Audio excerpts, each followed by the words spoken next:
93.3 KZOZ FM San Luis Obispo. The home of Jeff and Jeremy in the morning. They have no chemistry at all.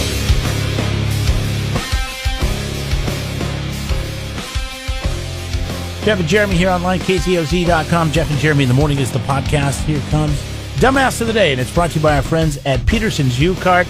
Right now, getting you ready for spring with Walk-On Bark. Save 10% there. They've got gravel, they got rock, they got all kinds of different things. California Gold. Your landscaping in check. California Gold rock. No, it's not gold.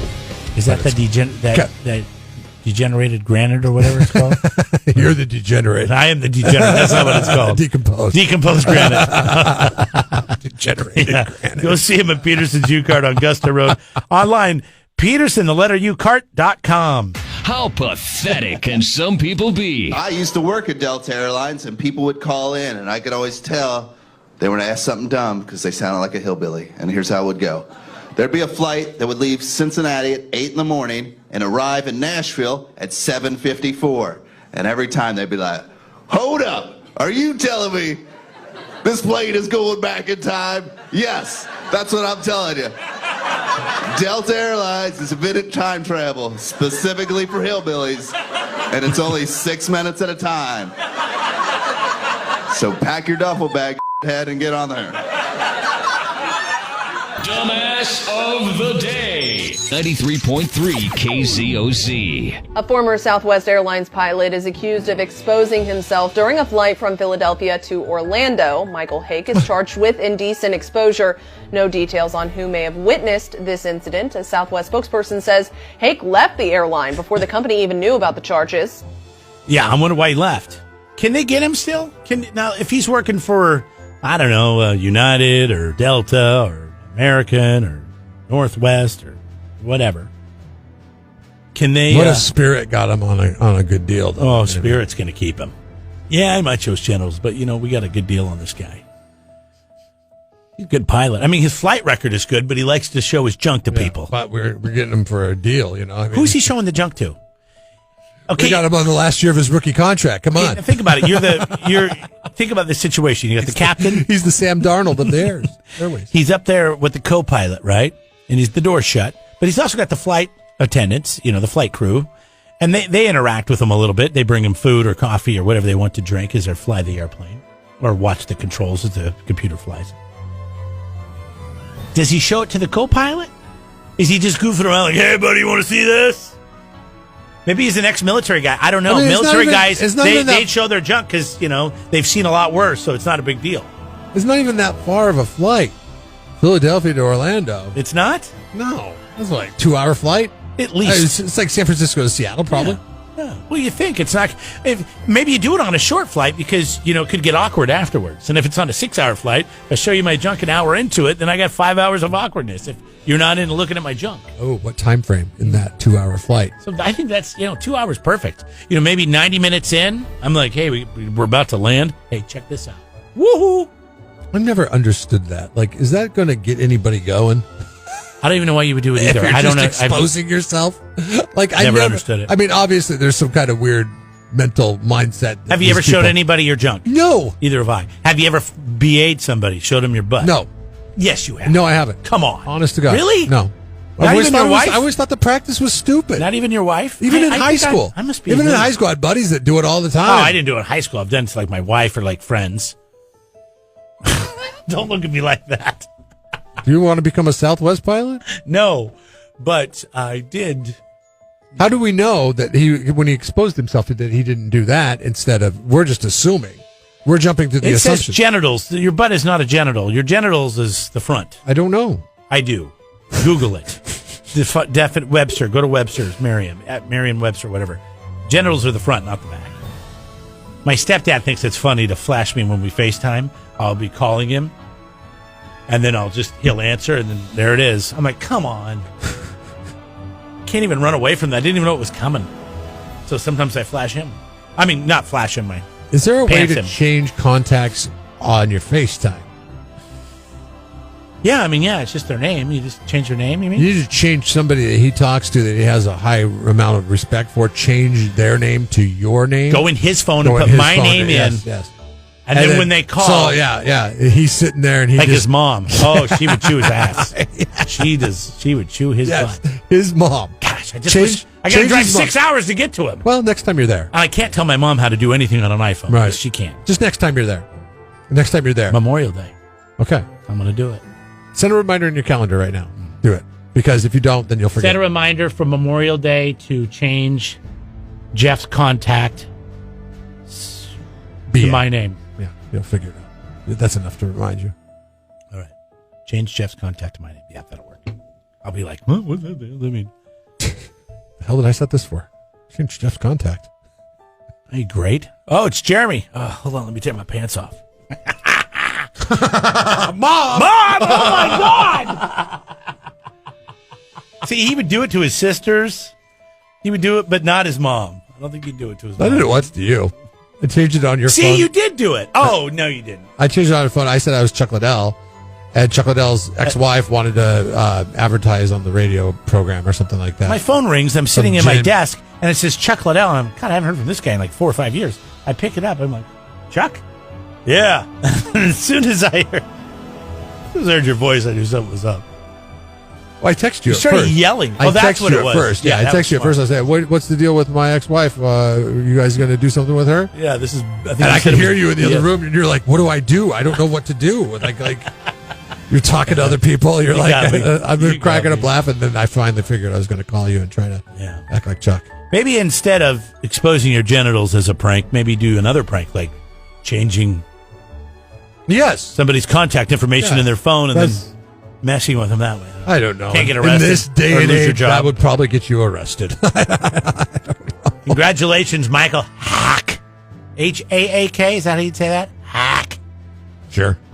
You're Jeff and Jeremy's. Dumbass of the day. 93.3 KZOZ. Don't be a dummy when it comes to your landscape supplies. Go to Peterson U-Cart on Gusta Road, just north of Quickie Car Wash in Atascadero. We load, you cart, you stay.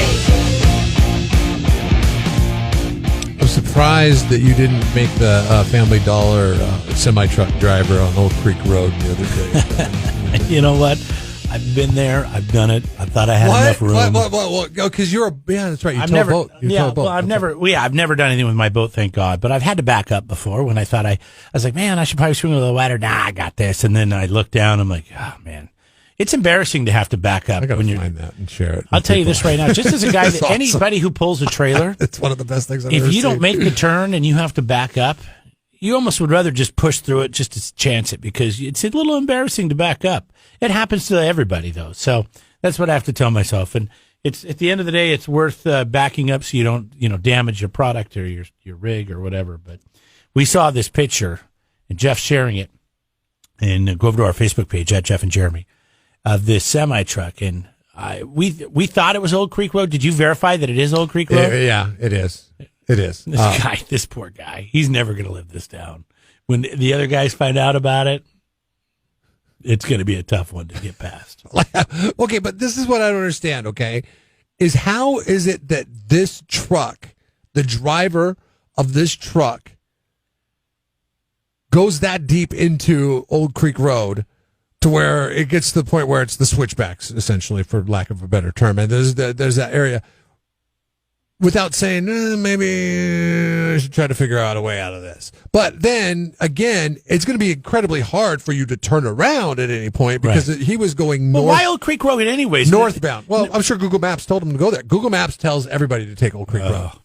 Yeah, because if you would want to take 46, obviously, you'd want to go further down. If you are a part of a trucking business and you're hauling loads for Family Dollar, okay, because that's what it says on the side of the truck there, how do you get to the point where you don't have some kind of other GPS logistics built into your system?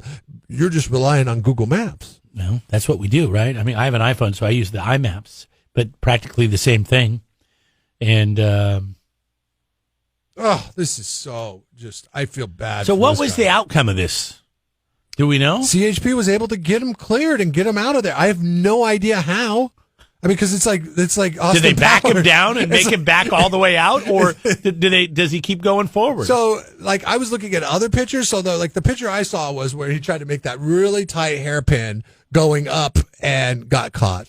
And then that's when they realized, okay, there's no way I'm going to get this up there. And eventually they had to back him back down. So then I saw another one where he had backed back down a little ways down the road, but then he lost control backing it down, and then he ran the back of it into a tree doing so. Like, it took hours to get the Family Dollar semi-truck, or big rig, as y'all Californians like to call it, as if you're in some kind of convoy movie. Rubber ducky. Big rig? Big rig. Can we just call it a semi-truck? You can call it whatever you want. Some people call it a big rig. I call it a big rig. What, am I the only person you've ever called it a big rig? No, I've not heard the term big Jump rig. in your rig. Big rig until I moved to California. In fact, I saw it on a traffic report when I first started working here. And I was like, big rig? What the hell's a big rig? And they're like, oh, like a big rig, like a truck. There's a truck hauling things down the road. Yeah. And I was like, a semi-truck? And they're like, no, it's called a big rig. And yes, I work at a Flying J. I don't know. A semi-truck. Yeah. Maybe that should be the poll question. Semi-truck or big rig? Have you ever driven off the road and got yourself stuck? You ever done anything to... Once. Okay, in Oregon, like they used, or they will until 2022, allow people to drive on the beach in Oceano. They allow people to drive on the beach in Oregon. I'm sure that's not a thing anymore. Oh, well. But for a stretch of northern Oregon coast from about Seaside, a little bit north of Seaside, to a little bit south of Astoria. So there's about 12 miles where you can drive on the sand. I was doing it at nighttime as a high school student. Stupid. Yeah. And yeah, I got high centered in a Honda Civic, nonetheless. Oh my God! Let's take the Honda Civic on the beach at nighttime. And there's no other lights around. I love it.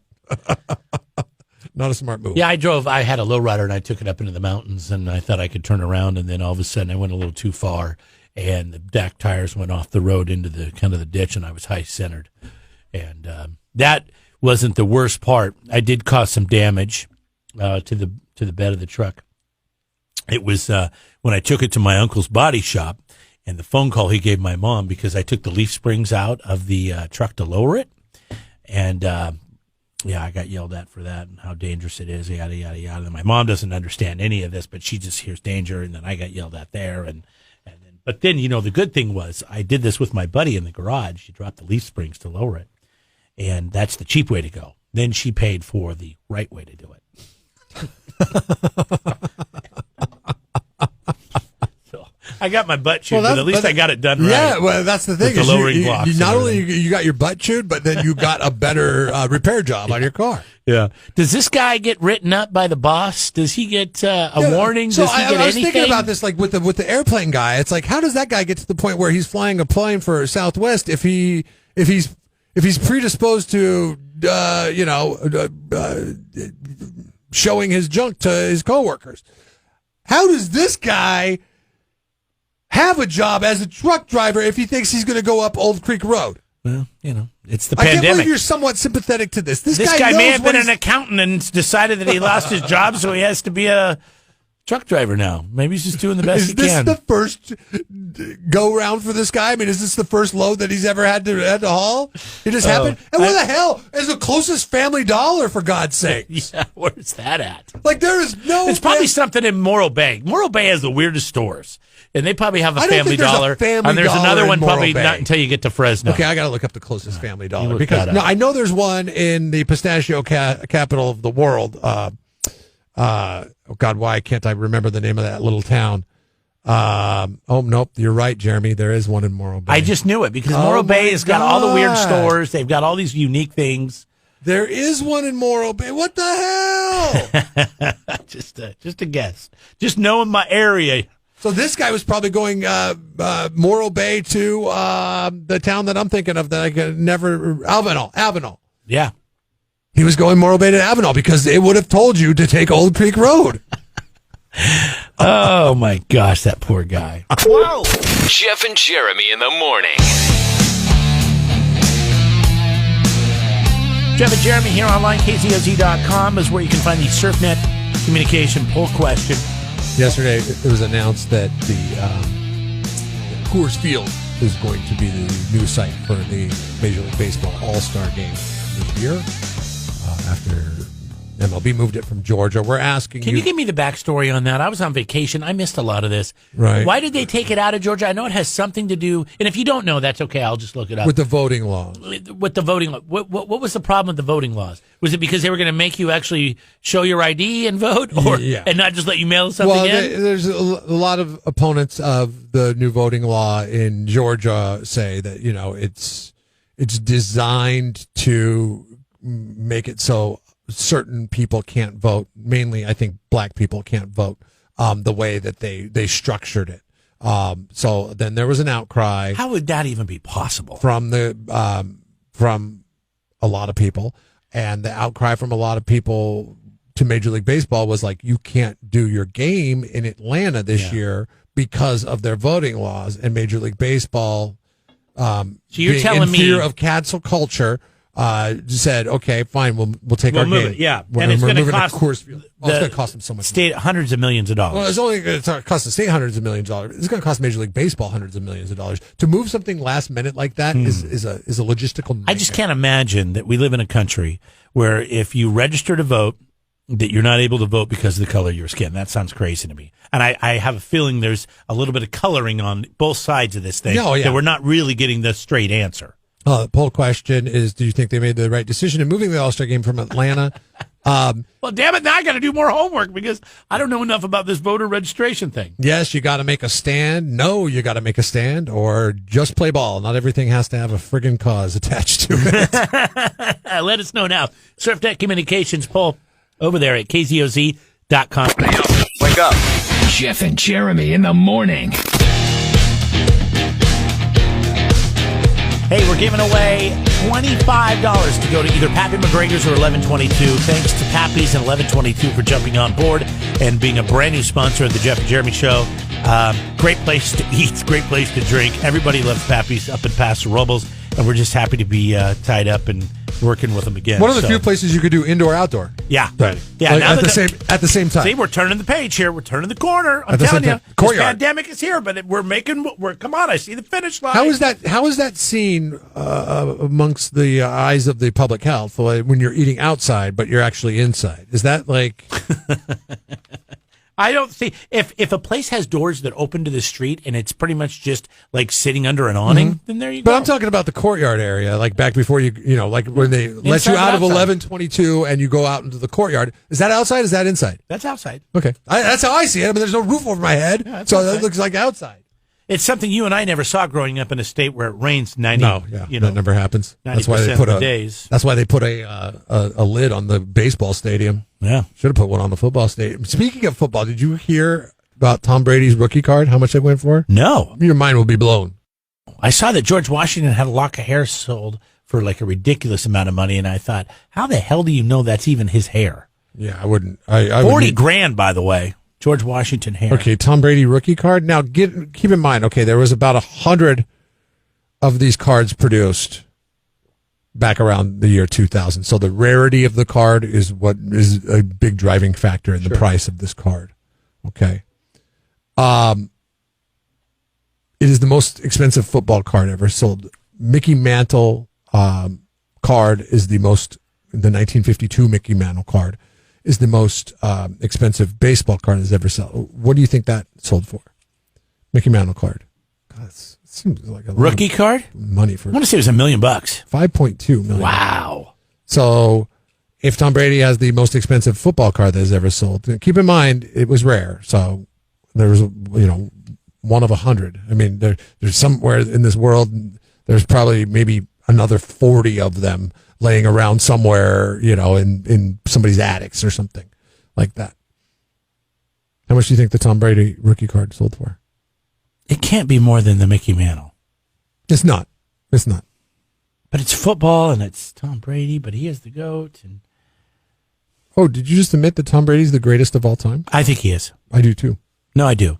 You know what? You can't lie I with bought numbers. this years ago. Listen, I'm going all the way back to when, the Patriots and the Seahawks played and they screwed up big time and lost that game. Back then, I wasn't ready to call him the GOAT. I am now ready to call him the GOAT, especially after what he was able to do this season. He left Bill, the Patriots, all the baggage, and he went and started all over and did it. Figured out a way. Yeah, his competitive spirit. He said a lot with his competitive spirit. I know there's spirit a lot of other people on that team, and you know what? I don't think it's a coincidence. I don't believe in defense is pretty good too, but the defense was good for the Patriots too. Yeah, I'd say 1.5. 2.25. Wow. So you were 750,000. Does that mean I win? That's a lot. Yeah. For a rookie card. This one, the one that sold, just happened to be number 99 in the set of 100. So, and it's also autographed by Tom Brady.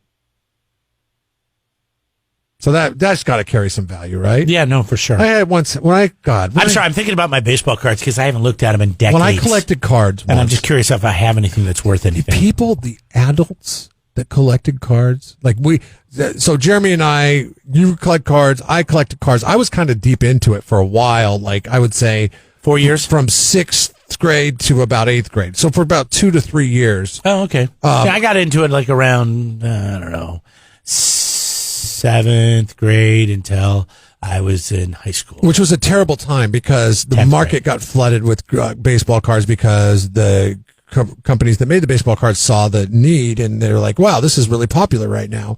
And so things like King Griffey Jr. cards were a really big deal. That was when I was in it too. Yeah.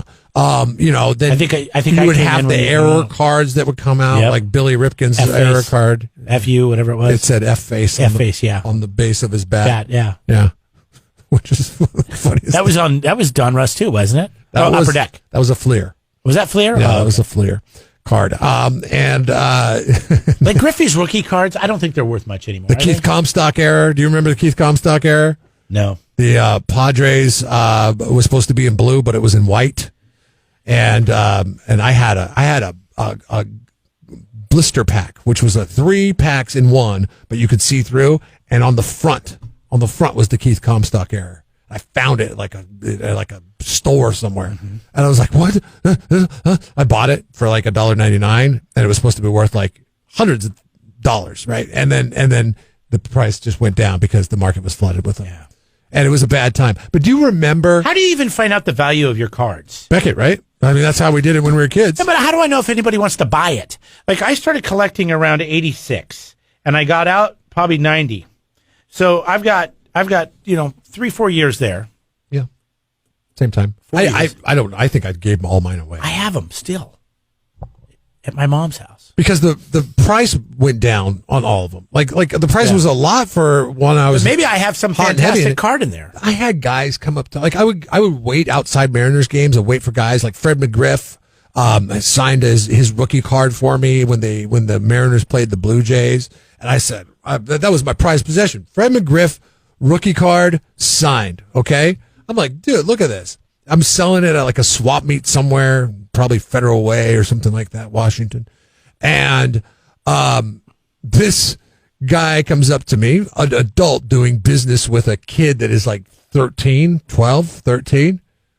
He's like, oh no, I couldn't buy that because the autograph drives down the value of the card. I'm like, what do you mean? No, I met the guy in person. His signature's right here on it. Do you it. think I'm some kind of idiot? Yeah, that's what he was trying to do. Lowball you. Yeah, he's trying to lowball. He's trying to find. He's trying to the opposite. He was trying to unsell the kid on the value of his card. Like, how sleazy of a person are you? Baseball card people were the worst. I worked for that guy who had a baseball card shop that was selling stolen merchandise out of the back, right? The sleazy. And it was me and my buddy Andy's brother Tim who were working there, and thank God I called in sick that day because that's when the Fed showed up and arrested Tim and took all the merchandise from the back. Who knows if the cards were what was going on? His dad was a hitman for the mob. I mean, Carmandy, man. He's passed now. So. Now I'm going to. But he was a nice guy. Really drive a wedge in your goal of trying to find out what your cards are with. Is there anybody sleazier than adult that collects sports cards? It goes to the shows. 805-543-3693.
Subscribe to the Jeff and Jeremy podcast now on Apple Podcasts, Spotify, Google, and YouTube. It's your Central Coast commute-friendly podcast.